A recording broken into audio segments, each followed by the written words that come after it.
Welcome, everybody. Good morning. Good morning. Good morning. Good morning. Good morning. And Susie, are we expecting 19? Actually, I have, hold on, I have 23.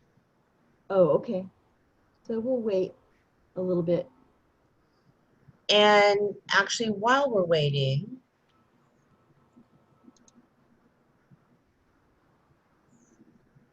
so you guys all got my email. Hi, everybody. This is Susie Nitzel. I'm the Professional Development Coordinator for Fresno City College. And I will be helping Marianne facilitate. Those of you who were there on last Wednesday know me, and those go, hi. So I sent an email to you all. We put together a resource page for you on Padlet, which is one of the incredible tools I've discovered, even though it's been out 6 years. So everything that we discuss in any of the new Employee Equity Academy sessions, those resources will be placed on Padlet, and I've categorized them. So we've got upcoming professional development. There's the Black Minds Matter webinar on Thursday, and then Fresno City is hosting a facilitated discussion. But what's important to you, well, it's all important to you, but so here are the resources from Wednesday's kickoff meeting. This is the PowerPoint, a copy of the artifact sharing activity. Dania had in the chat, she wanted resources, places to eat, places to see in Visalia, so I threw that in too. So it's fun. And then Marianne Valentino today, everything she'll be discussing will be there. But so as far as the recordings go, under webinar recording, you see the call to action webinar we discussed on Wednesday with the Chancellor's Office, as well as the addressing anti-Blackness. But over the weekend, I created a YouTube channel for professional development at Fresno City College. So if you go there, that's where I'm going to be uploading all the recordings of all the sessions that we're doing. And this is for all professional development at Fresno City College. But if you go to playlists, I've created a playlist just for the new Employee Equity Academy. That looks great, Susie. Thank you. Hi, everybody. Susie. Welcome. Thank you for joining us. Hold on. I was like, yeah, who's like, talking? Yeah, who is talking? Susie, for today's presentation, I would appreciate if you don't upload the PowerPoint that I just gave you. That's not a problem whatsoever. Okay, because I didn't design it to be shared, so it's got little notes in it that I didn't get rid of. If you want a cleaner version of it, I can send you a cleaner version, but right now it's got my little cryptic notes that I didn't mean to share.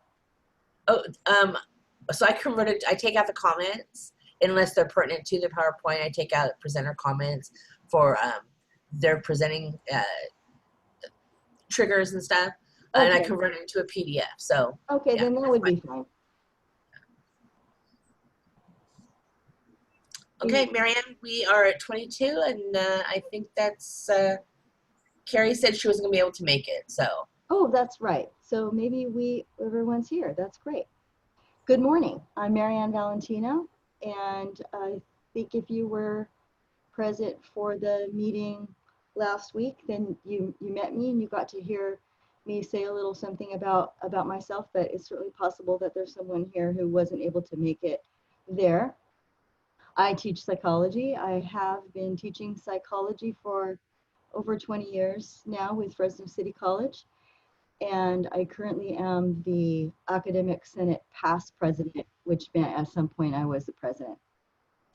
And I am also the current facilitator for what we call IFEL, the Interdisciplinary Faculty Equity Lab. And you're here today for the equity-minded syllabus design. Go ahead and advance the slide so we can see the agenda. Okay, so I just kind of welcomed you. There will be some polling questions, and then I'll make a bunch of opening comments, and then you'll have the opportunity to ask some questions, and I'm going to throw you in a breakout room to discuss some things that you learned today, and then you'll come back and share out, and then we'll talk about homework for the next session. So I see that Susie deployed the poll number 1. We do have 2 polls. So if you could take just a minute to answer those questions, that would be great for me to know who's in the room.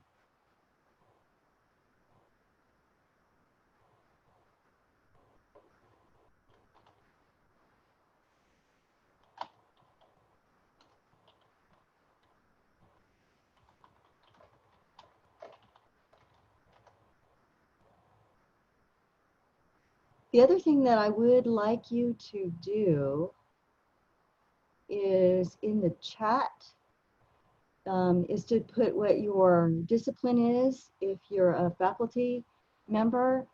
And oh, it looks like right now everyone in the room is faculty. So put your discipline in the chat. I just want to kind of see a running little total of who's in the room.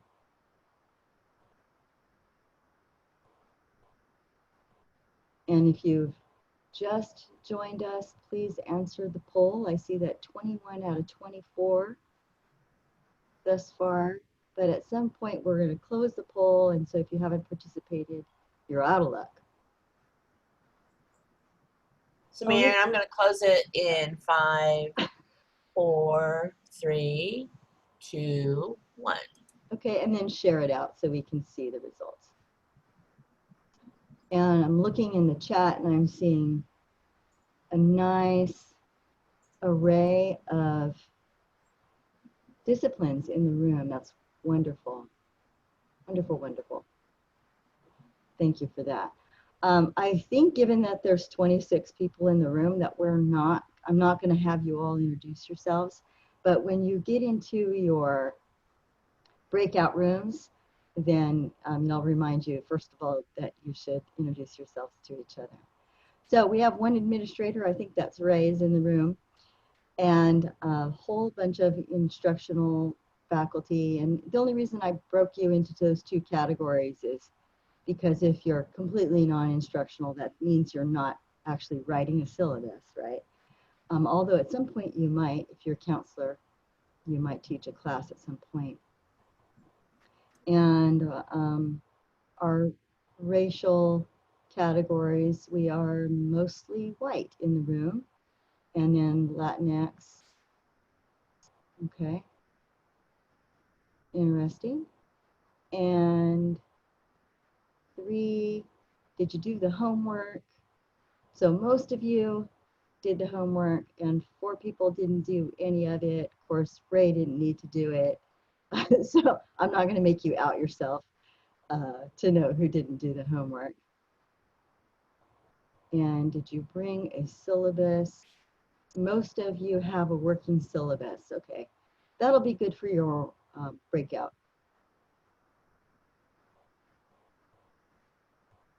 Okay, and then we have our second poll. Thank you, Susie.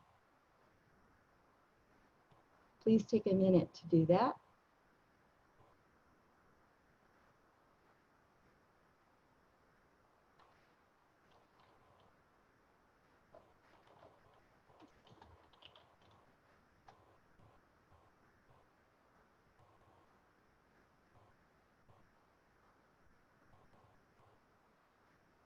And it can be a little challenging to watch the chat at the same time. So if I look distracted, I'm just looking at the chat. I'm getting a few private messages.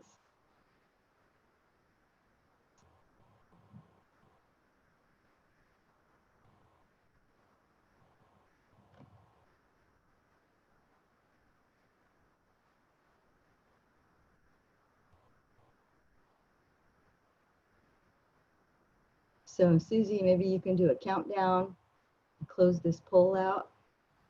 Yes. So 5, 4, 3, 2, 1. Okay, so we have a lot of folks who are identifying themselves as intermediate with regard to syllabus.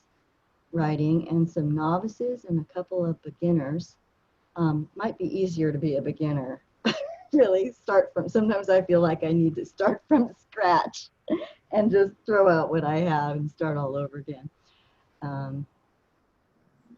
So welcome. And prior to completing the homework, if you've completed it, which of the following best describes your familiarity with equity-minded syllabus?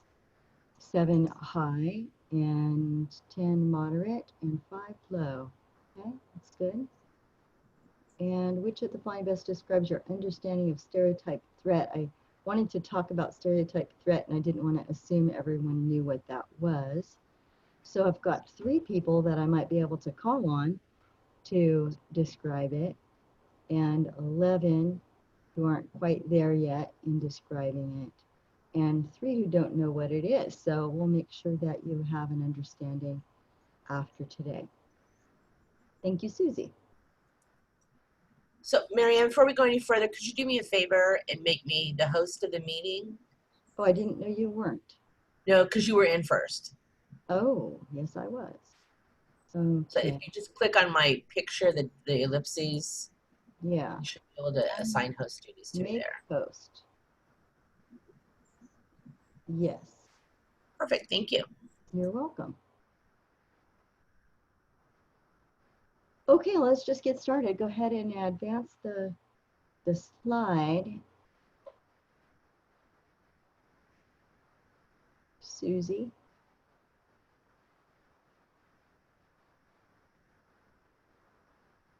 Okay, so this slide really is just to keep me focused so that I don't stray too much.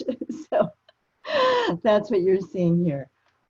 So I wanted to start with my first reaction to this idea of an equity-minded syllabus review or equity-minded syllabus design. So when I heard this idea of equity-minded syllabus, my first thought was, what does the syllabus have to do with equity? Like that's my contract, and it's my policies, and I go through them on the first day, or maybe I don't, and I tell them to read it. And I didn't really put all that much thought.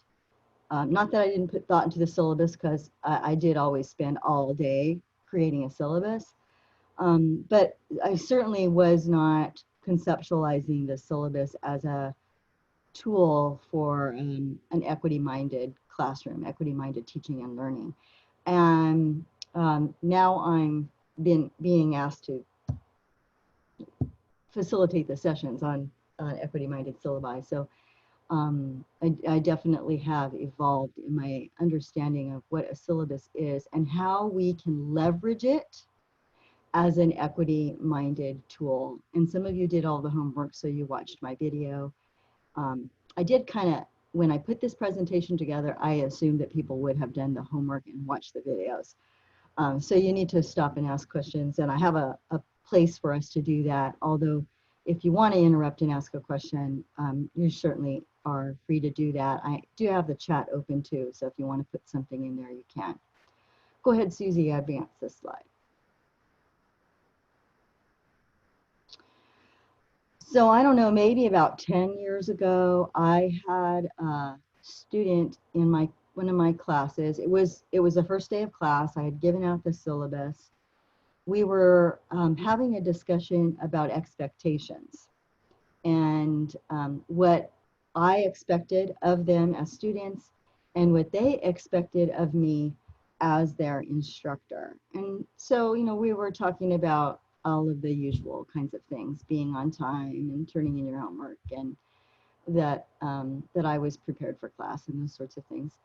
And a young African-American male student raised his hand, and I called on him, and he said, "I need my instructors to care about me." And I was kind of taken aback a little bit by that. I don't remember in college ever feeling like I needed my instructors to care about me. Like that wasn't part of my college experience and my expectations. so I validated that for him, and I also told him that I agreed that and that I did care for him. And then a couple of years went by, and I ran into a different student, also a young African-American male student who had been a previous student of mine. I ran into him on campus. I was actually standing right outside my office, people watching, and we made eye contact. And so I waved hello, and he came over to chit chat with me a little bit. And I started to ask him, you know, how is your semester? How's college going? What classes are you taking? How close are you to graduation? All those kinds of things that we ask when we run into previous student on campus. And we chit-chatted for a little bit, and then he said to me, "You're one of the only instructors that I felt like cares for me." And again, I'm like just really taken aback by that and saddened by that he's saying you are one of the only ones. And he was in like his second year, so he'd had quite a few classes behind him. And so then just being who I am, I like numbers. So I pressed him a little bit like, what % of your instructors do you feel cares for you? And he gave me this ridiculously low number. I honestly, I can't remember if it was 20 or 25%. I remember saying back to him, so you're telling me 1 out of, and I can't remember if I said 1 out of 4 or 1 out of 5. So I can't remember if it was 20 or 25%, but 1 out of 4 or 1 out of 5 of your instructors care about you and how you do in the class. And he said, yeah, I think so. And I was kind of like hurt by that and taken aback by that. So then I started to try to negotiate with him around that, and realizing in retrospect that that wasn't validating his experience at all, that I was trying to negotiate that number up. And I do remember that when we left, he agreed that maybe it was 40% of his instructors, because we talked about how instructors might demonstrate care and how they might demonstrate care differently than what he needs from them. So we settled on 40%, which is still really bad, right? That was his experience. Next. The books in my green screen back here are my summer reading list behind me. So I have Small Teaching Online, From Equity Talk to Equity Walk, and Kendi's How to Be an Anti-Racist. And I'm only on like page 50. Oh, I'm pointing the wrong direction. I'm only on like page 50 of that book. But in like within the first 10 pages or so, Dr. Kendi writes about how he felt like he was too stupid for college. Like he didn't belong in college. He was too dumb for college. And that is such a common experience. And it's a common experience, not just for people who have maybe not had the best experience in their education, in grade school and high school, but really for everyone. I mean, it's so common that it has a name: imposter phenomenon, or imposter syndrome, or imposterism. And I suffer from it myself, right? I will be in a meeting on campus and people are looking to me as like I'm some kind of leader on campus, and I'm like looking around like feeling like a fraud, you know, like I am an imposter and I don't belong in this leadership position. That's how common it is. So now we have students, you know, like Dr. Kinde when he was in college, and racially minoritized students. You take kind of regular imposterism and you have to multiply that by 10, right? Feeling like they don't belong and they're too stupid for college. Advance the slide.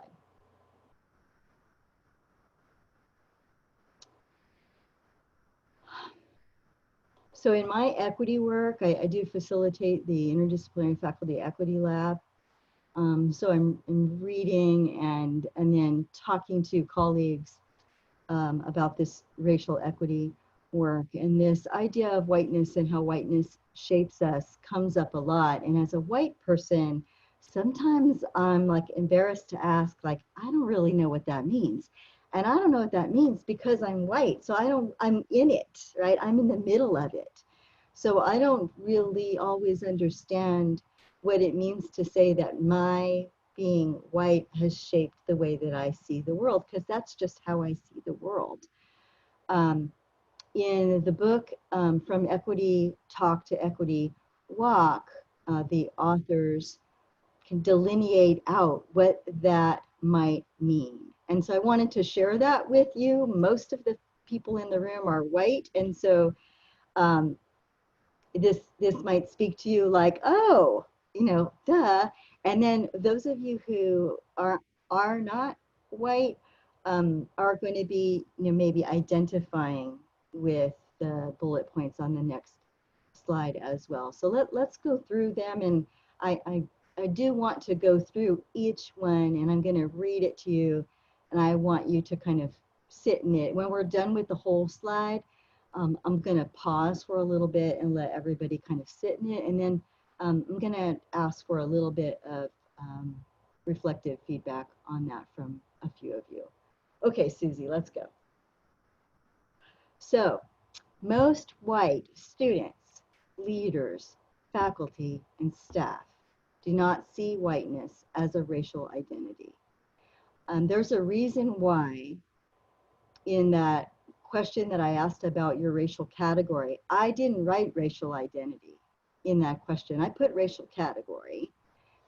And I did that because most white people don't see it as an identity. I am still grappling with that white is my racial identity, and still really struggling with that concept. So I asked you the question of your racial category, knowing that for some people, it might actually be an uncomfortable question to ask. For some people, the white people, right? For the others, it's probably not uncomfortable. I don't want to make that assumption, because I have certainly had conversations with people of mixed race for whom that question is something that can be anxiety provoking. Next. And then the rest of the bullets all have to do particularly with students. So most white students can take advantage of faculty office hours without feeling their intelligence or potential will be compromised. And this is where stereotype threat comes in, but we'll wait till we're done with this slide to talk about that as we have a conversation about what this slide brings up for you. Go ahead next. Most white students don't have to ensure that they are using proper English to avoid being stereotyped. Next. Most white students do not view group work with apprehension because they don't expect to be left out. Next. Most white students often attribute their academic achievement to effort or hard work and rarely notice or acknowledge the assistance they receive from teachers and social networks. Most white students feel they are entitled to receive extra academic support and do not feel stigmatized. And most white students can usually be sure they and their experiences will be reflected in the curriculum.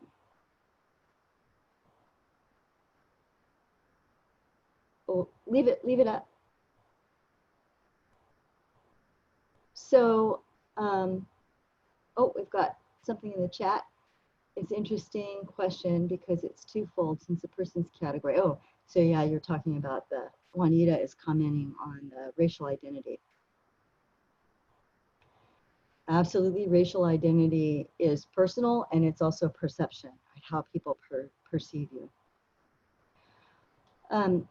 Would anyone like to reflect on the slide? And I know I mentioned stereotype threat, particularly for can take advantage of faculty office hours without feeling intelligence or potential will be compromised. Thoughts, comments from anybody? And you're all, I think, on mute, so you have to unmute yourself. And please say who you are.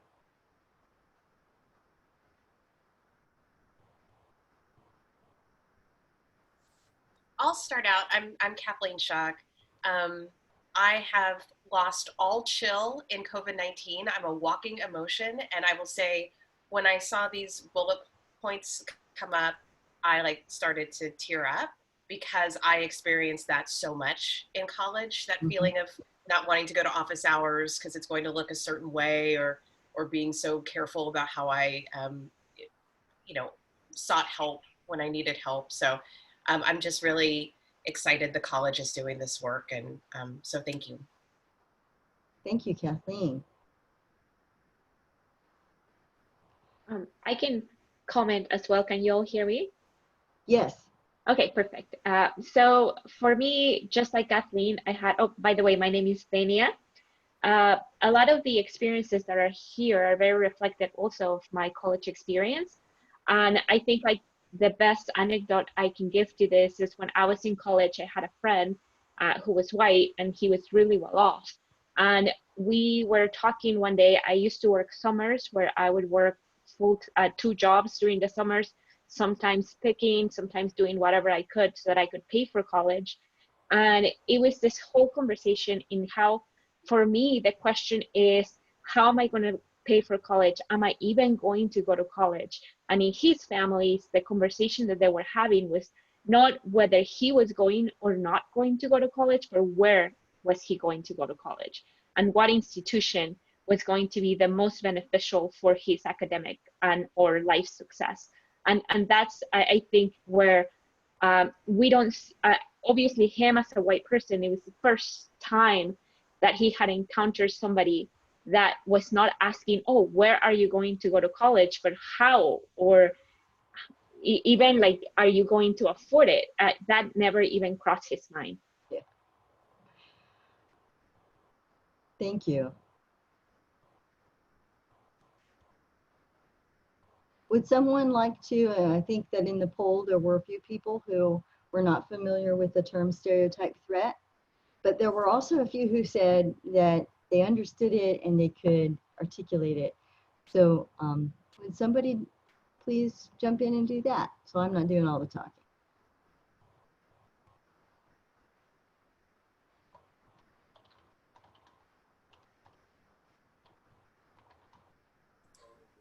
I will try. I'm Sally Potter, and I teach EMLS, which is ESL, Linguistics and English. And Marianne is actually the person who taught me the definition of stereotype threat. So yeah, so this is my imposter syndrome talking right now. If I get this wrong, I just blame her, right? Yeah, okay. When the options came up, I really hesitated between the top two because I didn't feel like I really could explain it with confidence, but I think I can try to explain it a little bit, at least from my point of view. So my understanding of stereotype threat is when a person perceives that there is a stereotype about a group that they belong to, and because of this stereotype that they understand, they make decisions or do behaviors that are the opposite of that stereotype, intentionally the opposite, so that they are not stereotyped. So it's something that's always on their mind. So for example, I'm a white woman, and one of the stereotypes about women is that we're very emotional. We cry a lot. And so, and maybe under stress. And so for me, when I get into a situation, you know, especially a professional situation where I'm feeling emotional and I'm feeling like I might, you know, start tearing up or kind of breaking up or start crying, I understand and I feel very anxious that other people are going to think, oh, you know, Sally's just like this hysterical female who, you know, is blowing things out of proportion, who's making drama when there's no drama to be made. And so that makes me say things that I wouldn't normally say, or do things that I wouldn't normally do, and or maybe check myself. And it's you know, it's anxiety producing in that way. So yeah, so that's my understanding from my point of view. Yeah, I like your example.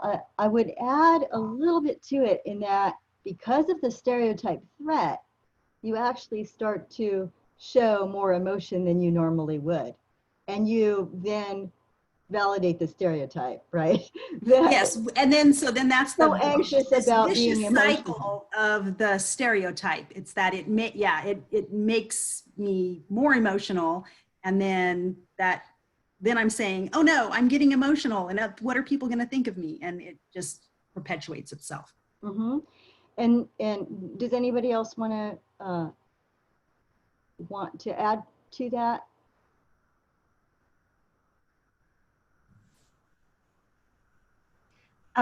Sorry, this is Sherilyn Krill-Hornsby, and I am the new Dean in Social Sciences. Hey, Marianne, I'm kind of taking this from a slightly different angle. It is about stereotype threat, but it's really more about kind of what the expectation becomes from academy for students in these cultural groups that we're stereotyping, for them to achieve this sort of pseudo-whiteness in order to be able to fit into sort of this academic standard, and how that is really a request for them to divorce themselves from their own cultural roots, which is a tragedy, because it actually means that they're being asked to not bring that part of themselves into a classroom setting that benefits from a more diverse set of opinions and viewpoints. And so as a result, they are put in this very awkward position where, to be successful in college, they cannot accept parts of themselves that are critical to their own habitus and behavior sets.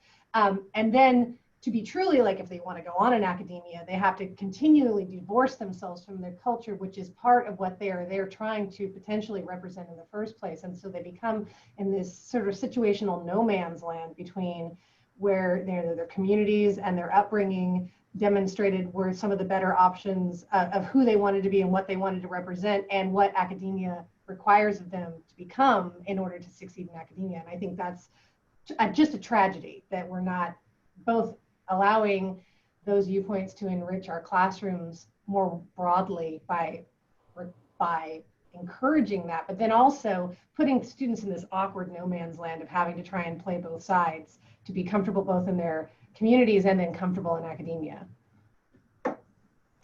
Yeah, I put in the chat Claude Steele's book, Whistling Vivaldi, and if you want to read the research on stereotype threat. And what I love about his book is that he covers all of the research on stereotype threat. So gender, race, there might even be something in there, if I'm remembering right, on weight, stereotype of being heavy or too thin. And so he covers all of the research on it. And to speak a little bit to what Sherilyn just added, the research on this threat to intelligence. So what happens is that particularly for Black students, that when they are feeling this threat of the stereotype that they're not intelligent, which is what Kendi is saying in his book, right? Felt he was too stupid to go to college, that the weight of that anxiety can actually make people underperform. So they're A students earning C's because of the weight of that stereotype. That stereotype threat. The stereotype threatens their ability to bring their full potential, right? To show their full potential. Any other comments before we go on?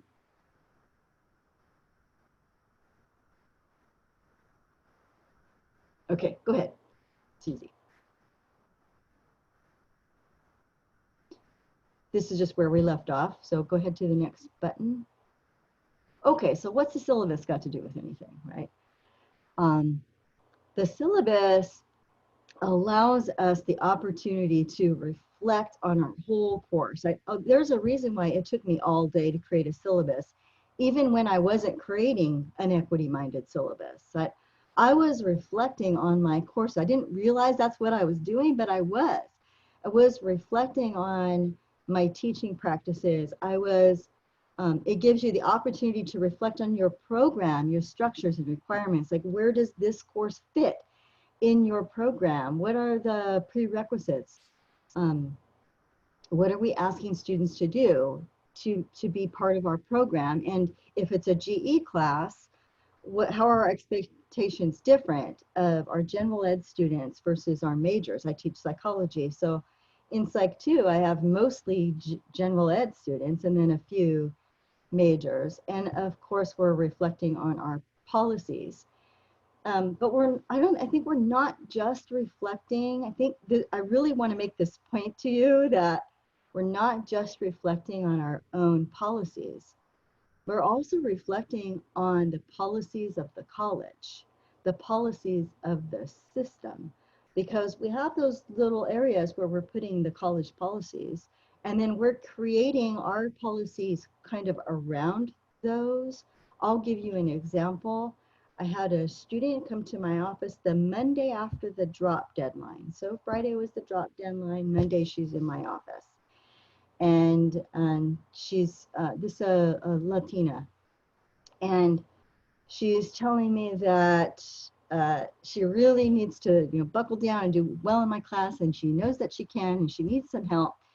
And by the way, she tells me her work schedule changed and her boss was being super rigid and she was no longer going to be able to go to her math class. And she knew that on Friday, which was the drop deadline.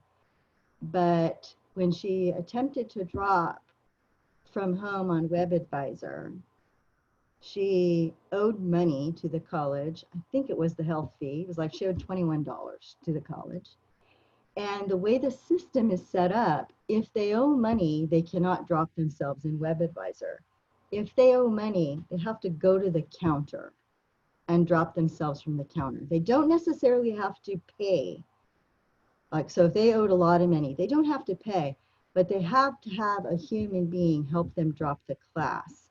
And so that meant she had to find a way to the college by 5 o'clock, which on Friday she couldn't do because she was at work.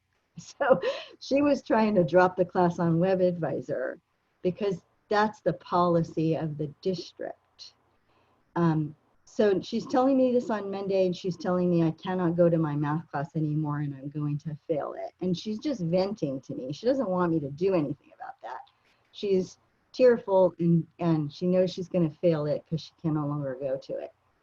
And I say, did you talk to your instructor? Because he can drop you, right? And she's like, he can? It says in the syllabus that it's my responsibility to drop myself.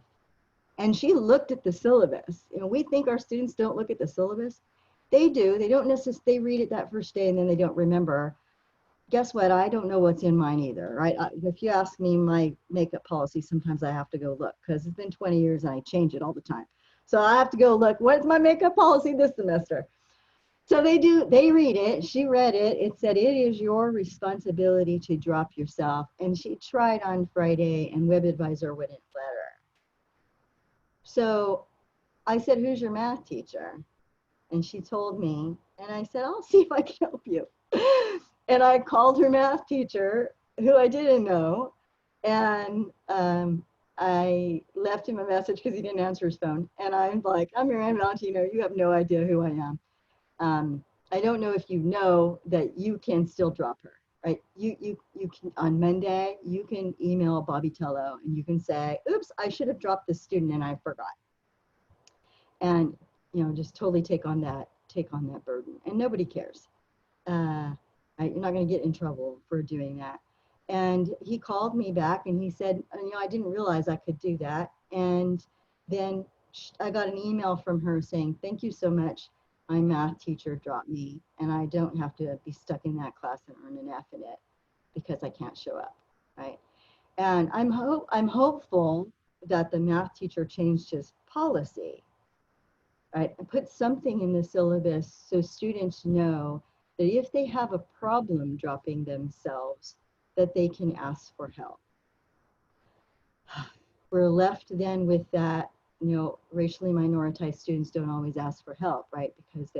Because of all those things on that other slide of what asking for help might mean for them, which is all the more reason to be really reflective about your policies and to be asking yourself, how might this policy disproportionately impact a student in my class because of the group in which they belong, right?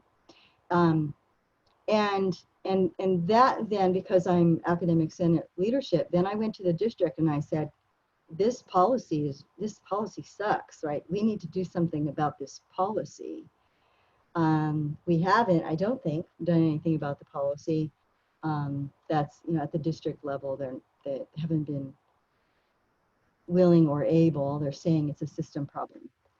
But I certainly have brought it up and I'll continue to bring it up. And now that I know the policy, I can put something in my syllabus to let students know that they might not be able to drop themselves, but I can drop them, right? Let me know and I'll drop you. So I'm no longer being that hard person saying it is your responsibility that you have to drop yourself, because things are going to happen. They're going to be outside of their control. And Ray Ramirez, is Ray in the room? I think he's in the room. Ray Ramirez likes to say, we can be a gateway or gatekeepers, right? So do we want to be those gatekeepers that don't let students through for these kinds of reasons, right? This policy that really doesn't make any sense. Go ahead to the next one. And then the next one has to do more with what we're doing in the room, right? Reflecting on our class materials.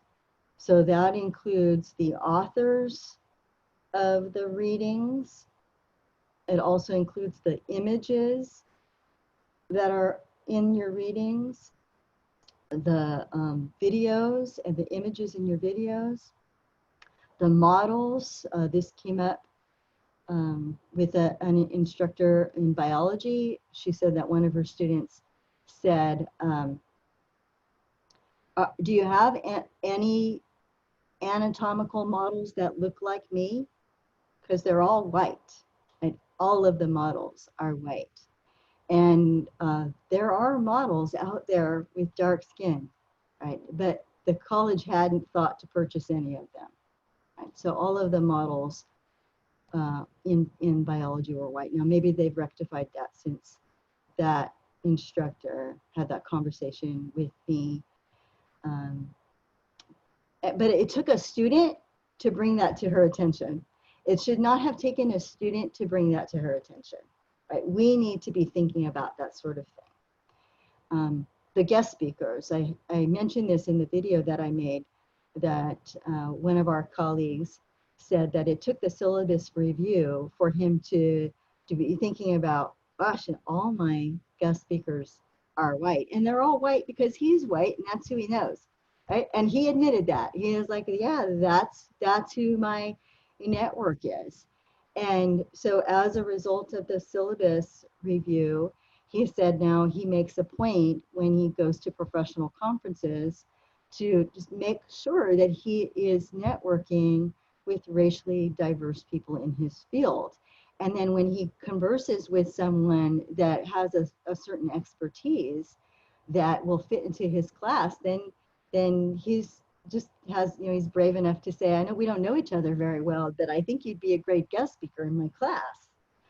And so as a result of that, now he has diverse guest speakers in his class that look like his students, who are mostly Latinx students. So that's also the value of really looking at our syllabus. It's not just the syllabus. We're looking at our entire course and all of those materials in the course. And then I think I was going to say this later, but I'm feeling compelled to say it now. And then having courageous conversations with our colleagues. So we're looking at ourselves and being self-reflective, and you know, kicking ourselves for not realizing that all of our biology models were white and all of our guest speakers were white, and then we're doing something about it. But we're also having conversations with our colleagues about it. I hope that when I make mistakes, because I'm sure I do, that people feel comfortable enough to call me out on my whiteness. But it also means that we are, you know, speaking out. So, for example, I have a video that I really love. It's a cartoon video on study strategies. All of the cartoons in it are white. They're all white. And all of the authority figures in it are men. It's a really good video on the content, but they're all like, it's all white and they're all men. So I found the people who made the video and I contacted them and I said, this is a great video, but it doesn't reflect the diversity of our students. And I had they actually responded back to me, and I had a conversation with them about that. They're not going to change the video, but maybe in the future, right? Maybe in the future they will consider telling the animator not to animate all white figures. And I use open educational resources, so I use free textbook. And the publisher of the free textbook, it's actually their individual modules that are written by experts in the field. So every module has a different author. There's not one author of the textbook. The editor, so I shouldn't have said publisher, the editor is a Fresno City College alum from the 1960s. And almost all of the authors are white. Almost all, not all of them. So I emailed him, and again, we had this conversation. And he said, I am well aware of that. We are doing what we can to recruit people to write, you know, experts in the field to write so that our authors are more diverse. But I felt compelled to do that and to have that conversation to make it in his mind, right? If it was in the background, I want it to be in the foreground of his mind. So it's not just about our class, right? It's also about being equity ambassadors for our college and for our students. Okay, next slide. There are 6 kind of components of an equity-minded syllabus, so things that you can keep in mind as you are looking at your syllabus. I'm also going to greatly encourage you to swap a syllabus with one of your colleagues, and then to read your colleague's syllabus with these 6 components in mind in order to give feedback, because it is really hard for us to see our own work, right? And to read the tone. It has been the most valuable thing that I have done is to swap my syllabus with Ray Ramirez, the Director of Student Equity and Success, and to have him point out to me, when I read this, the tone seemed, you know, harsh. And I was like, really? Because in my mind, it wasn't at all. Right? So to get that kind of feedback. So again, I was kind of assuming that you did your homework before you came. So I don't want to spend a whole lot of time talking about the 6 components. Hopefully when you get into your breakout groups, you'll have at least one person in your group who did all the homework. So let's just go through them one by one, and then I'll call for questions about it. Go ahead, Susie. So the first one is welcoming. So welcoming students and creating a classroom culture in which they feel cared for. And our students are telling us that's important, and particularly our racially minoritized students are not just telling us that it's important, but the research is telling us that it's important for them to feel cared for. So are we conveying that to them in the tone of our syllabus? Number 2, demystifying college policies and practices. I'll show you my syllabus in a minute, my simple syllabus in a minute. And I gave some examples in the video of demystifying the unit. If you use simple syllabus, right now it just says 3 units at the top, or 4 units, or whatever your class is. So you need to actually find a place in your syllabus to demystify what that means. So we have this tendency to just put the policies in there without telling students what the policy means for them, to them, right, to demystify that. Number 3, creating a partnership in which faculty and students work together to ensure success. This is going to be particularly important as we are online, most of us online. I don't know if any of you have some face-to-face components in your class, if you're teaching a lab. I don't know the status of that right now, but I am 100% online. I need to figure out a way to create a partnership with my students so they don't feel like they're just out in the web abyss, right, working all by themselves. Number 4, validating students' ability to be successful, right? Keeping stereotype threat in mind and making sure to the best of our ability that we are not, that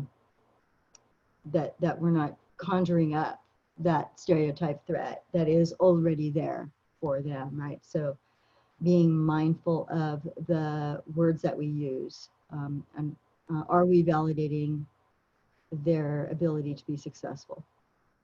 5, deconstructing and countering the presentation of whiteness as the norm, right? So all those other things that we talked about, how whiteness shapes who we are and how that might be reflected in our syllabus. Psychology is a very, historically very white field. So you'll see in my syllabus that I have images of APA presidents that are diverse. So I have a white APA president, but I also have an African American APA president and Latina APA president, so that they can see that the field is not all white. And 6 is representing a range of racial, ethnic experiences and backgrounds. So again, that's going back to our videos, our readings, our models, if you're bringing models into the classroom, all of those kinds of things, making sure that our students can see themselves represented in that content. Susie, if you could quickly kind of open up my syllabus. We're certainly not going to go through my whole syllabus, but I did publish my Psych 2 syllabus. It might not be done yet. I think that I have failed to write a anti-discrimination policy, and I would like to add that this semester. I haven't had that in the past, so I'm still working on that in my head, and I might send it to Ray and say, what do you think of this? If you could go to participation and engagement, 5th one down. Yeah, so I have this statement. I don't know if you can see it, if it's big enough for you to see it. So it's you bring a wealth of knowledge, experience, and perspective to the class. Your participation is valuable. It's that statement. So I have that paragraph there. And in April, I did a presentation for the counselors who teach a class on an equity-minded syllabus. And I hadn't made the video yet, so I couldn't give them homework. So we actually went through more methodically those 6 components.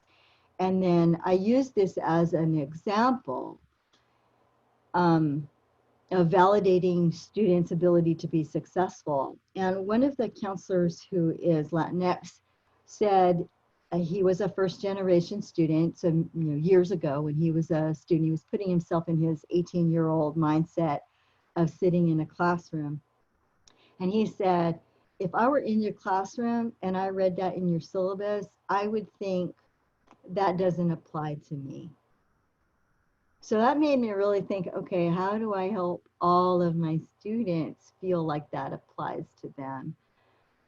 So what you're seeing here is my first attempt at that, which is adding the paragraph. It is common for students to believe that the above paragraph does not apply to them, that they do not have a wealth of knowledge, experience, and perspective to bring to the class. And it is so common. It has a name, imposterism.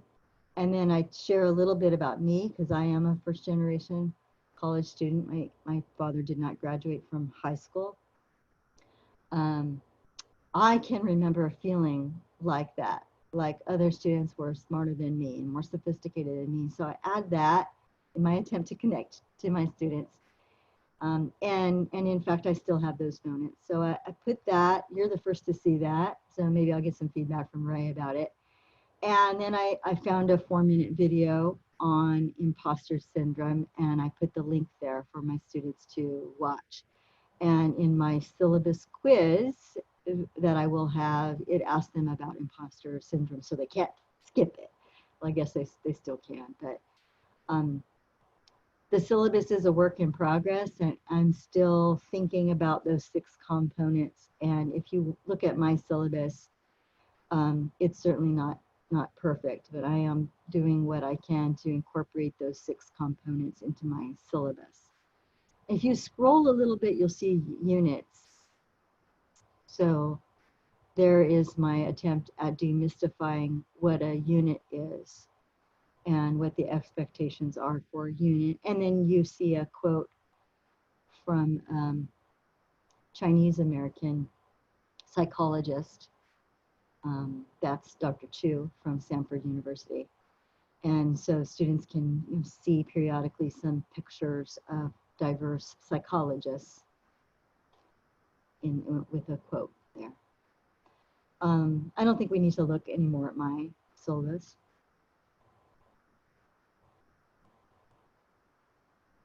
But if you go to simple syllabus and you search the library, you're all free to read my syllabus. And then you could let me know if you find a typo in it. I found one this morning.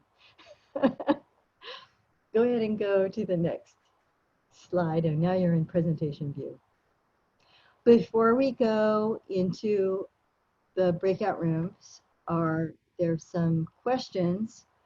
I also had given you as a homework assignment to look at the academic Senate checklist. So you might have questions about that. So are there any questions before you go into your breakout room? Let me put the question for the breakout room in the chat, because right now you might be like, well, what are we going to talk about? So I'll put that in the chat. But are there questions, any general questions that you might have about the syllabus or about anything else that we've just talked about? That I've just talked about? Or that you read?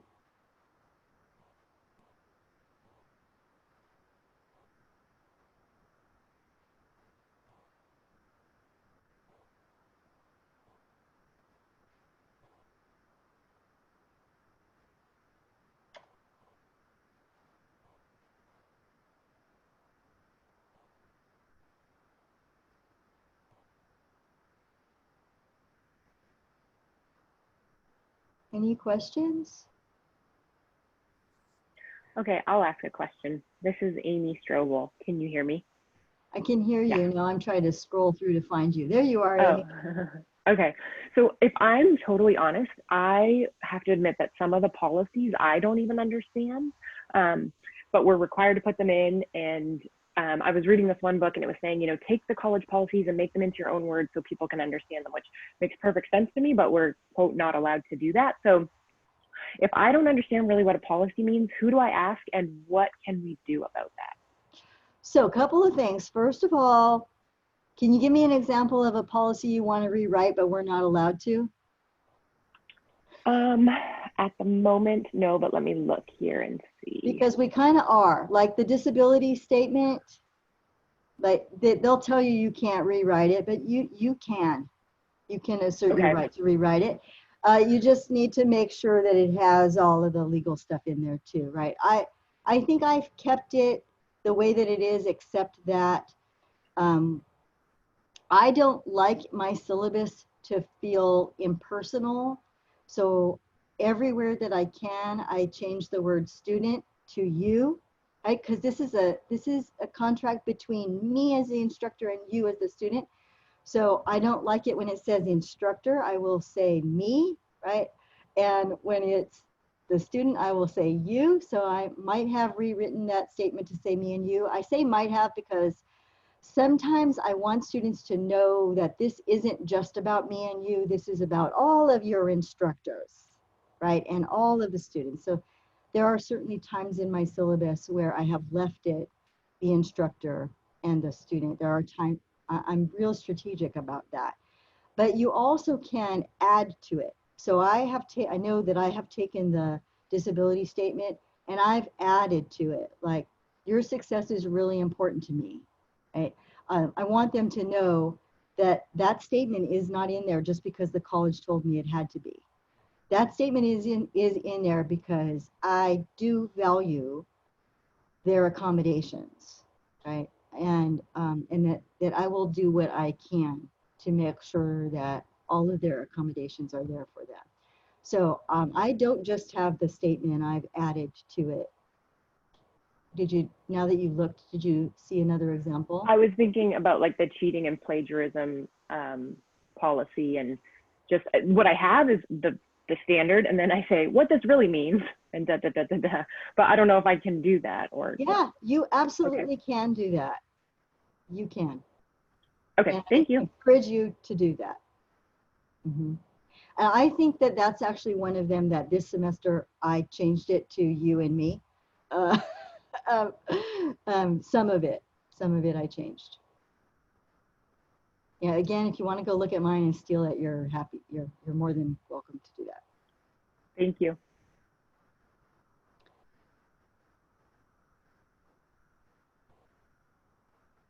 I think I answered that whole question. It seemed like there was two parts that I was responding to, like having a visceral response to, but now I don't remember what it is. Oh, the fact that you said you don't understand all the policies. If we don't understand the policy, that's a problem, right? You need to be assertive in asking for some help in understanding the policy. And this is what happens sometimes. This has been my experience. When I have asked about a policy, I can't find anybody who understands the policy. And finally, I found somebody who understands the policy, and the policy really doesn't make sense from an equity perspective. And now I am, in the office with a director or with a vice president saying, what's up with this policy? Or I'm contacting the district office to say, what's up with this policy? Another example of that, a student in my office, this fortunately has changed, but it took legislation to change it. Student in my office saying he couldn't give his transcripts to Fresno State because he owed money and his transcripts were being held hostage. Right? The college would not release his transcripts because he owed money that he didn't have, and it was going to interfere with his ability to transfer. It took legislation to change that. We are no longer allowed legally to do that. That's a stupid policy, right? That is a gatekeeper and not a gateway, right? We need to be a gateway, right? So those kinds of Paul, you need to dig a little bit and find out so that you can put them in your own words. Thank you, Amy. Anything else?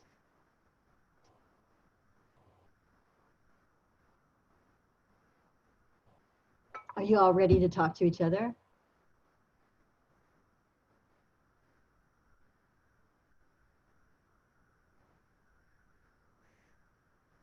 I see Susie putting stuff in the chat. Maybe what I should do is put the file in the chat and then you can download it if you need it.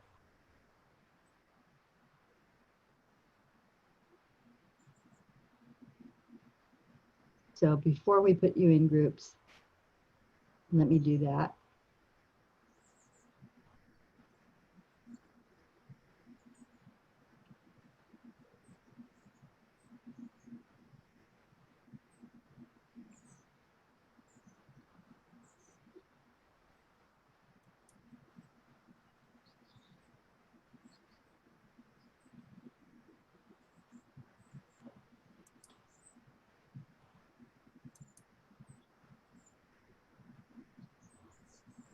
And I'm hoping I'm giving you the right document.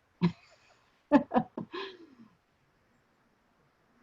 it should be, it's called Equity-Minded Syllabus Practices.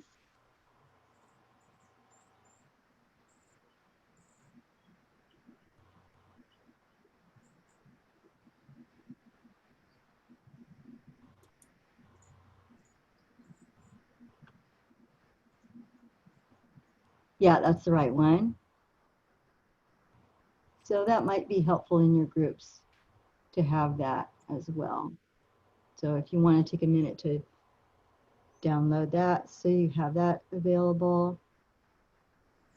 And then the question I had put in the chat, which of the 6 areas of focus might you wish to work on between now and the 24th? The 24th is going to be your workshop with your leads. And then have a discussion about what those changes might look like. And I'm going to give you 20 minutes for that to at least start the conversation about what this might mean for your syllabus for the fall.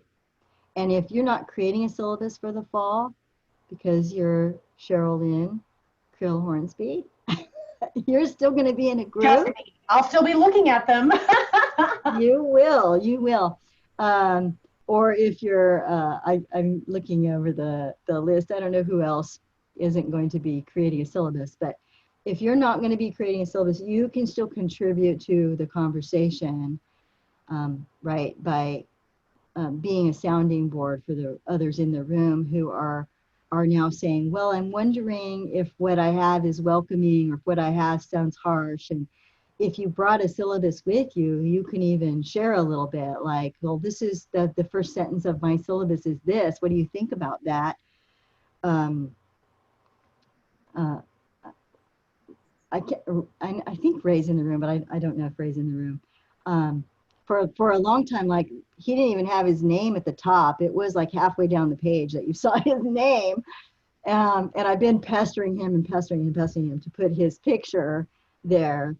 And now that we're all online, it might be even more important for us to have our pictures if you're going to be sending your syllabus out before they even show up, you know, that first week to check in. So start to share with each other. Are the groups all created? Are we ready, Susie? Yes, the groups are all created. And so I'm going to open them up. You guys will see a pop-up on your window and you'll move to your room. The PowerPoint, while you're in the breakout room, the PowerPoint will not be available to you and your chat will be private. And also that session will not be recorded. And as Marianne said, it's 20 minutes and you'll get a 1-minute warning as we come back. So are you ready? Let's do it. Okay.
I'm looking at the time and I'm thinking probably could have given you more time. How'd it go in there, Kathleen and Julio? Did you need more time? No, I think that was very well timed. We Okay. had a lot of interesting questions and very good discussion. Okay. Yeah, I agree. I think it worked out well, and I definitely learned some things, and we were able to delve deeper into some of these ideas. So it was great. I do have a general question that came out of our group. Marianne, if you're ready for it. Well, I don't know if should we wait for everyone? It's just Everybody's back. Everybody's back? Everybody's back. Oh, okay. I was waiting. I didn't see anybody else pop in, so I thought it was just the four of us. Welcome back. How intimate, just the four of us, man. I didn't see the little down arrow there. I thought it wasn't there yet. So welcome back. I hope you had some good discussions. And Julio said he had a question. So I just wanted us to take the next 20 minutes or so to kind of debrief what went on in your breakout rooms. If you had questions or any aha moments or things you want to talk about with the group. So go ahead, Julio. So the main question, and I'm sure this will be covered a little bit later on, was where and when and how we will be swapping syllabi before the 24th, correct? Okay, so that was just an idea that I had. It's not a real homework assignment. Okay. It was, this would be a really great thing for you to do, assignment. And you would have to do that you'd have to figure that out on your own. Like, I'm guessing that you know who's in your groups, and so you could contact each other and just pair up and say, hey, can I share a syllabus with you? So that would be something that you're kind of on your own to do. Excellent, thank you. Mm-hmm. Marianne, it looks like Juanita has raised her hand. She might have a question. Okay, go ahead, Juanita. So July 24th, right? That's to talk about this. Is that correct?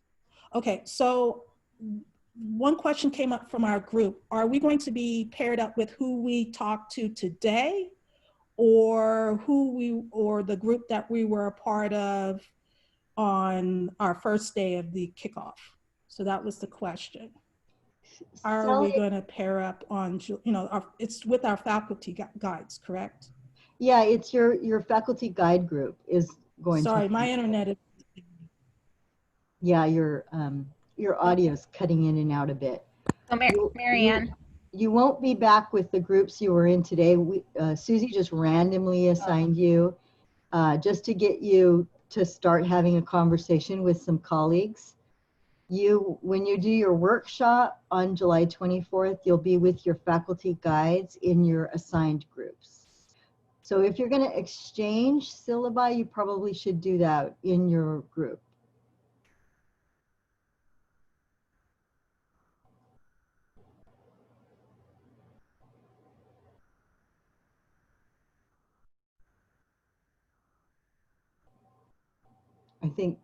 I don't know if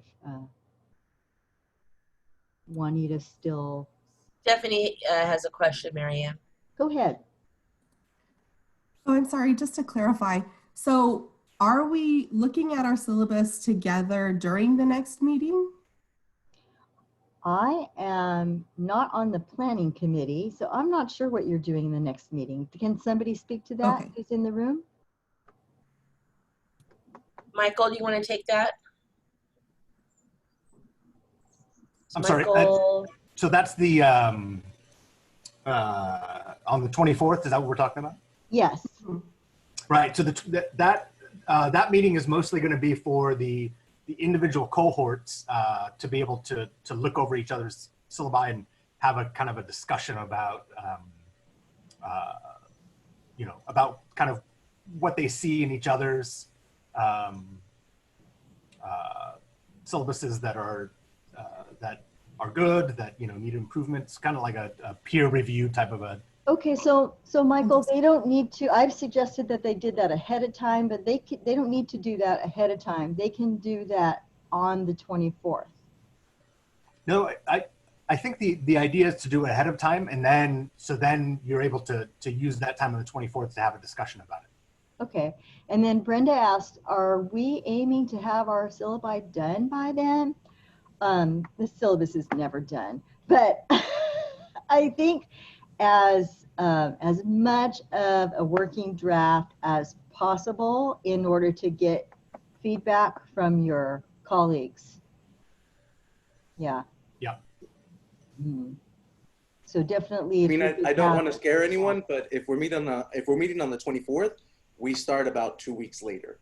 Right. So, exactly. And with the idea and the assumption being that we would like to have our syllabi ready for our students maybe a couple of days or even a week before. Yes. I would recommend that we try to finish them by the 24th, so that all we're doing is, fine tuning. Yes, absolutely. I have a technical question. If we're using a simple syllabus, is there a way to export a draft, or do we have to submit it before we can export it as a PDF? So I was a little confused by that. You can get a PDF version of it as a draft. Yeah. Okay. Yeah, because I did that. Yeah. I wanted to see what it was gonna. I think I did that. I think I wanted to see what it was gonna look like if a student wanted to print it, which it looks really ugly when they try to print them. I'm pretty sure I did that before I published it, but I'm sorry, Kathleen. Now I'm not really sure. I know I published mine because I was like, I want to see what it actually is going to look like when a student looks at it. So I went ahead and I published it, thinking that no one's going to really look at it anyway. So I went ahead and I published it. And then I keep working on it. Okay. But I think that it will let you click on the PDF button in the draft form. I'm not 100% sure. What other, what conversations did you have, and some things that you might change and some aha moments that you might have had?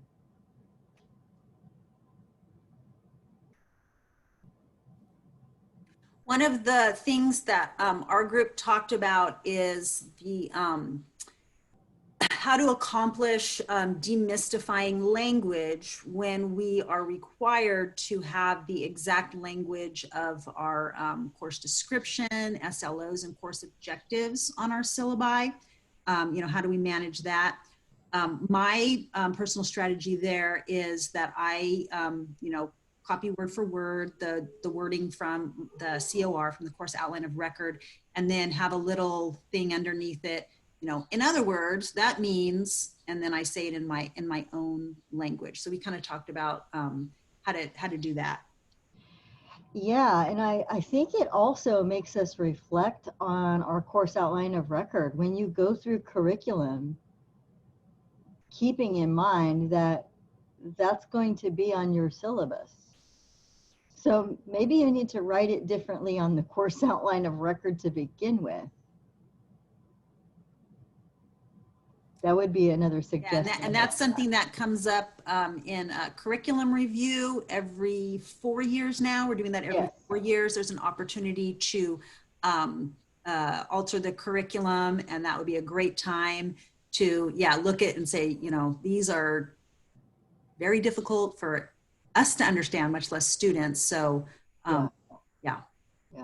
I had an instructor contact me about their SLOs and adjunct instructor, and she said that the language of one of the SLOs was gendered, so it had he/she, and she wanted to change it to they. Right? She wanted it to be non-gendered, and was told she couldn't alter the language of the SLO for accreditation purposes. And I was like, no, that doesn't sound right to me. So I contacted our ALO, Cindy Luna, and she said that's not true, that this instructor could absolutely on her syllabus change he/she to they. It doesn't change the spirit of the SLO. So we do get these messages that we can't change things we can change things. You obviously you can't change the spirit of it, and you can't change the SLO, right? You can't change it. But that little change of he, she to they, and then what I said to this adjunct instructor was, you need to talk to your full-time instructors, because when they go through curriculum review, they need to change it. We shouldn't have that kind of language in our SLOs to begin with. So then they were able to have that conversation.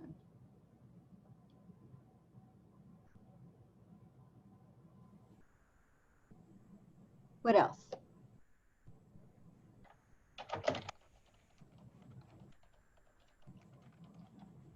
I will say, I feel like that does sort of tie into a conversation that we had in our group that was really about the ability for instructors to feel in this process less like they are regurgitating policy in this sort of very like must be structured in this manner and has to be only done in this way, and sort of realizing that one of the ways that we can identify and sort of ameliorate the whiteness in our syllabus is to actually use friendly language and be friendly with our students and be understanding in our language, in our syllabus of these sort of varied needs, and not be as structured. So the parenthetical explanation of the policy was something we had talked about as well. And then sort of the ability to just be more generally collegial with our students about how we are going about the instructional structure of the classroom, and that it's okay to do so, that you don't have to feel bad about it. Yeah. I want to mention that no one is saying that you can't have strict policies. You can have very strict policies if that's what you want to do, right? You can have very strict policies. An equity-minded syllabus with strict policies in it makes it clear to the students why you have those strict policies. When you have to articulate why you have that strict policy, it helps you understand the why, because you might uncover for yourself that the why really doesn't make sense. Sometimes the why is that those one or two students that took advantage of you 5 years ago, and now you created a whole policy to make sure that never happens again, right? And that's probably not a really good reason to have that policy when it was for one or two students that you felt had taken advantage of. You can rework the policy, but you certainly could have a really strict policy. It's helpful to explain though why, so students understand why you're directing them in that particular way. So I'm not saying that you can't have, no, sometimes we get accused of that, like I get accused of that. You just want me to be all soft and mushy. Yeah, when that's not your style. No, I am asking you to be self-reflective about your policies and to understand the why, and to understand your audience, your students, and how those policies might impact them, and specifically how those policies might impact them differentially based on their race, their gender, their status.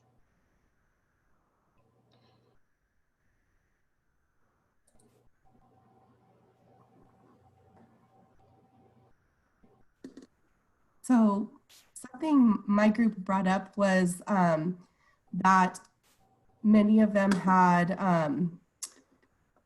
sort of used the majority of somebody else's syllabus for their syllabus, and that maybe had changed a few details, and that I think that that's actually pretty common, you know, maybe looking across the room. Yes. And I think that this might be a good process just to kind of reflect on that.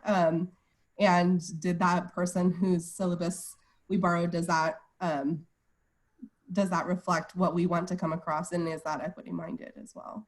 Yes. So yeah, the thing about simple syllabus that's so interesting to me is that as more instructors are using simple syllabus, it means we all have access to that library.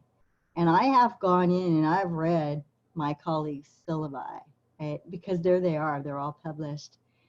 And some of them, it's like, oh, that's a really good idea, right? I'm going to borrow that, you know, and put it in my own words. But honestly, I've been kind of appalled by some of it too, like by some of the policies.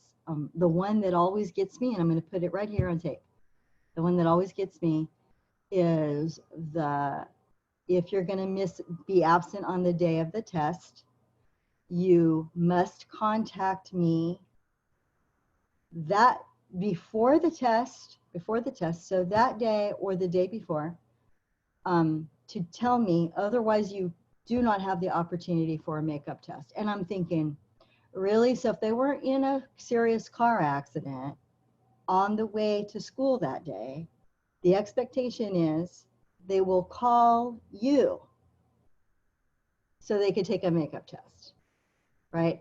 Their mother died that morning. The expectation is they're going to call you, right? Or they can't take a makeup test. And our students, particularly our racially minoritized students, our first generation students, will not contact you. They will be like, it says in the syllabus, or, you know, they'll just be scared. They'll just think, oh, I can't do it. And other students who are feel more entitled will call and say, you know, I know your policy is this, but can we make exceptions to the policy? And so now you have a disparity there.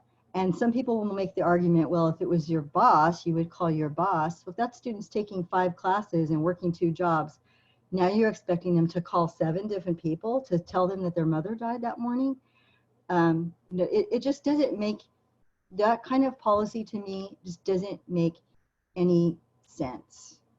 That we need to treat people like human beings. And then also we are always, I'm always mindful of how we are just like our students. So we all come to the table with our self-serving biases, right? So if I'm late to a meeting, I have all of these reasons that are outside of me. If a student is late, then it's because of their disposition, and that we're just like our students. We are late to meetings. I have showed up to a meeting without something to write on or to write with. I have done all of those things. I have checked my phone during a meeting, all of these things that we might have these really strict policies that students should not be able to do. But when we do them, when I check my messages during a meeting, I have a really good reason for it, but I don't see that for my students. So I might have a policy, I don't, but I've seen this, where students are marked absent if they look at their phone. And you don't know why they're looking at their phone. It might be a really good reason why they're looking at their phone. I caught a student looking at his phone during a test, and I know any other instructor might have just taken the test away and given him a 0 on it. And I said, you were on your phone during the test? And he said, yeah, I've been arguing with my parents all day about money. And here's my phone, and you can see my texts. And they're screaming at me, and I'm really stressed out because they're going to kick me out of the house and I have no money. And that's what he was doing during the exam. Right? And he showed it to me. So I scored his exam, and he passed the exam. I didn't take it away from him. We just need to be human and treat our students like the human beings that they are. Now I'm just going on and on. What else? What areas which of the 6 areas do you think would be the most challenging given your discipline? Maybe sometimes certain disciplines find this really challenging. Which areas are the most challenging for you?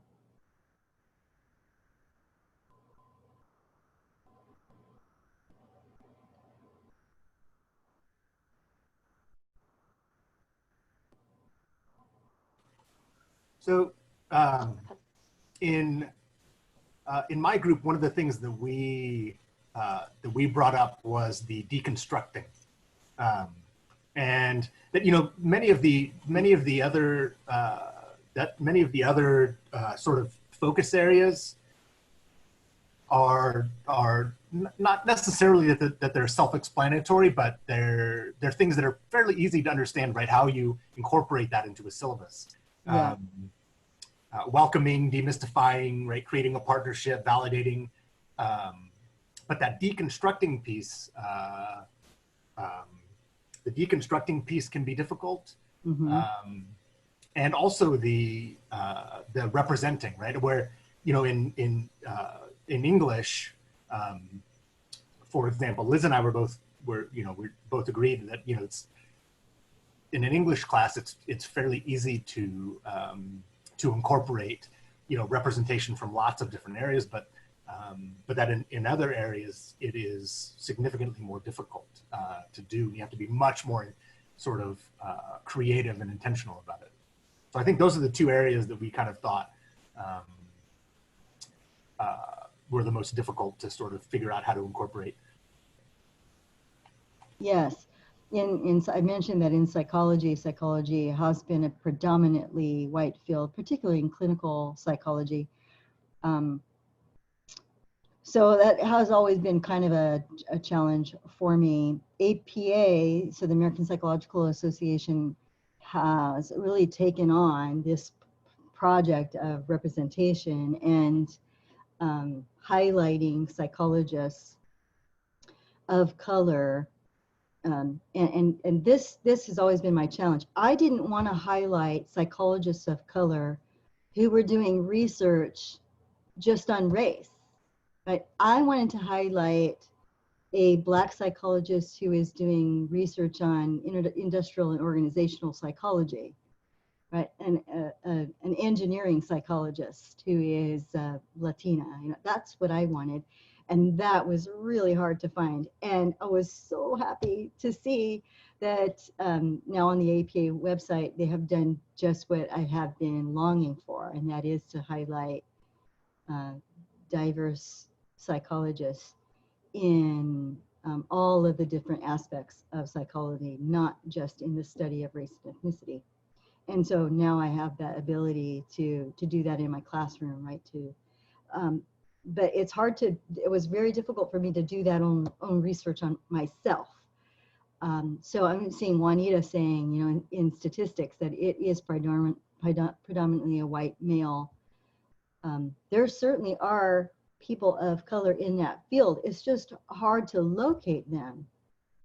Maybe what you need to do, Juanita, is contact the societies, right? I don't know, the counterpart to American Psychological Association, but in math, and to tell them that there's this desire to highlight people who represent more the rest of the world, and put a fire under them to do some kind of project. That's just something that comes to mind. Sure, you're a member of ASA. I mean, maybe you need to contact the ASA president and say, hi, you know, we need to highlight people of color. My students need to see themselves represented, and the field needs to be more diverse, and get that on their radar. I'm getting a little like warning from Susie for the time, or maybe that's just coming from Zoom itself. No, it's from me. Okay, that is from you. Yeah, for me, that has been the most challenging, is the deconstructing. And when I asked Q for help on it, the Center for Urban Education, they had trouble helping me with it too. So I think that is just one that for some of us, we're going to struggle with in your specific disciplines. Just keep talking about it and keep working on it, right?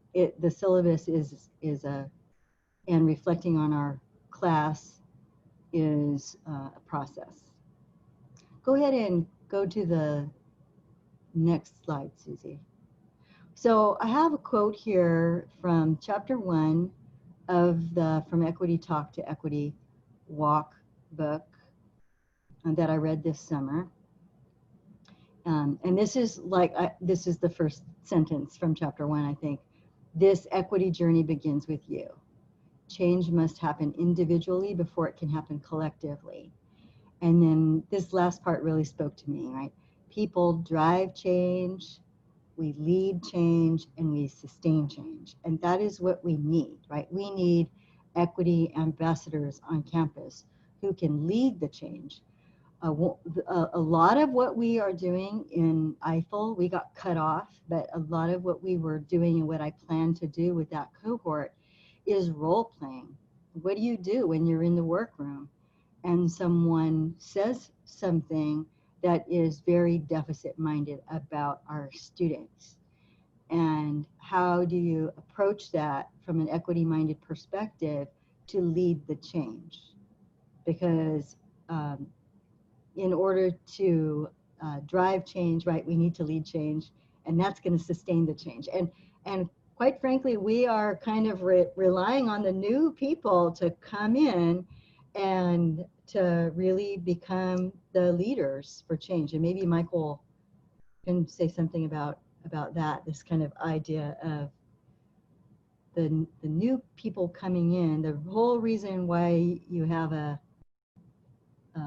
this equity training in the summer. Michael, you want to say something about that?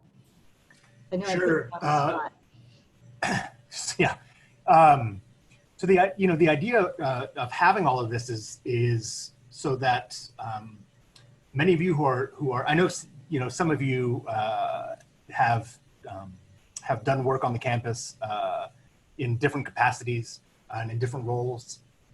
But the idea is, as you come into Fresno City College, that one of the first things we wanted to do is give you the sense of where we are in equity and how important equity is to the college, because at least for me, when I first started, it wasn't something that I wasn't onboarded into, let's say, a campus culture in any kind of a way. And so the idea is to be able to normalize this idea of equity mindedness and to say that, right, this is the culture that you are coming into at Fresno City College. So it's not some separate side issue that we're doing, right? I know with Marianne, and then I didn't know this, but Kathleen was part of that IFEL group. And that this is not, something that just a few faculty are doing on the side, but this is something that we want to be a campus-wide thing. This is something that we want to be the normal at Fresno City College. And so it was very important for us to be able to onboard you into that idea so that right away when you come in, you know that this is our focus and that this is something that's very, very, very important to us. So that when you come in now, hopefully, right, as we do this, and again, you're the first group that's going to be going through this academy, which is very exciting for us. But this is, again, this is something that we're going to be doing year after year, and we want you to be also part of the process of saying, these are the things that went well. These are the things that you might want to change for next year. These are the ways to make it better. Of course, this year is going to be a very sort of different year for a variety of reasons. But again, we want all of us to be part of that process, so that in 2 years, and then 3 years, and then 5 years, and then 10 years, right? Because culture change takes a long time. Yes. But as we onboard new people, right? New faculty, new classified staff, new administrators, new managers, that we're all being onboarded into this same focus, so that whenever that happens, again, 3, 4, 5 years, that it will become our new normal. Yeah. And if you're uncomfortable talking about race and racial equity, that's okay. That's part of the process. I would suggest that you read D'Angelo's White Fragility, and you don't need to read the whole book. She has a really good paper called White Fragility that's only like 20 pages long if you don't want to read the whole book. But having a difficult conversation, the only way to get comfortable is to have those conversations, to have them in your mind. That's called imaginal performance. So you practice in your head, and then to find trusted colleagues to have those conversations with. There's a couple of colleagues that if I want to role play something out, I give them a phone call and we practice having a conversation around race, around racial equity. And the more that you do it, the more comfortable it will become, and then it will become just a part of who you are. So I see the time and I hear my grandfather clock telling me it's 11 o'clock. There's one more slide and that's just your homework. So if you have time and you want to actually walk through a tool that's been designed to help you walk through your syllabus and answer some questions, some self-reflective questions about your syllabus, CUE, the Center for Urban Education, has made this available for free. So this is the syllabus review guide. I think it would be really fabulous if you could work through some of it before the 24th to help you in creating your syllabus for that workshop. Any last questions or comments now that we're at 11:01?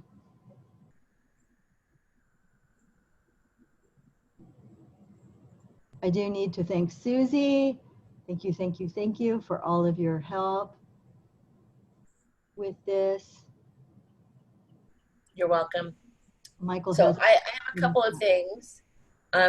Once again, all of the resources mentioned in here today will be on the new Employee Equity Academy Padlet. We'll upload the recordings as soon as we can to our brand new YouTube channel. Don't forget, please, we send out an evaluation for last week's event. It's very important that you complete the evaluations for us because that's a tool for us. That's how we improve. That's how we find out as we go along what we're doing right and what we need to do better. And I just had a text from our Vice President of Instruction, Don Lopez, and some more simple syllabus trainings. If you haven't had a chance to take one of them, are in the works, and he's also going to work on recording one of those. And I put my email in the chat. You're always welcome to message me, and I obsessively check it and respond. So feel free to contact me with any questions or concerns or comments that you have. And the next time you'll be meeting is with your faculty support guides on next Friday, I think that is, July 24th. And then after that is the three-day orientation. It's a half day each day, August 3rd through the 5th. That's Monday, Tuesday, Wednesday. Then on Thursday, you have convocation. And on Friday, you have flex day. So that's a busy week for all of us. And right now, the planning team is working on what that orientation is going to look like for you.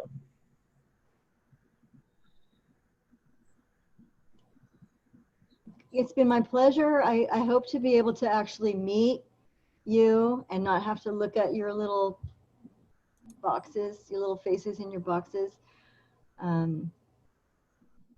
Because it's really difficult to, I don't know, to feel connected to you this way, but I guess it is, we'll get used to it maybe, and I'll start to recognize your names with your little faces in the little boxes. It's been my pleasure. Many thanks, Marianne, and many thanks to the team for holding this session. Have a great day. Thank you all.